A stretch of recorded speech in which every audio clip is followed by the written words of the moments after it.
Annonce donc la fin de ses relations diplomatiques avec la Belgique.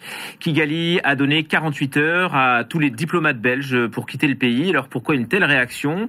Selon les Rwandais, la Belgique a pris parti pour Kinshasa bien avant et pendant le conflit en cours en République démocratique du Congo. Alix Le Bourdon, on vous retrouve en direct de Bruxelles. Bonjour à vous. D'abord, de quoi parle Kigali?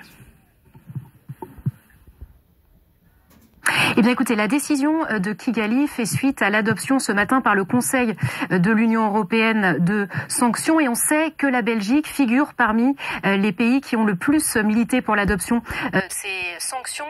Ces sanctions prévoient l'interdiction de se rendre dans l'Union européenne ainsi qu'un gel des avoirs dans l'Union européenne pour 9 personnes, dont 3 hauts gradés rwandais, mais aussi le directeur général de l'Office rwandais des mines, du pétrole et du gaz. Cette rupture des relations diplomatiques marque une accentuation de crispation qui était déjà existante depuis quelques mois, puisqu'en novembre, la Belgique s'était abstenue lors du vote de la nouvelle aide de 20 millions d'euros et le Rwanda avait annoncé en février la suspension des programmes d'aide au développement belge dans le pays. Quelles sont les réactions chez vous, Alix ?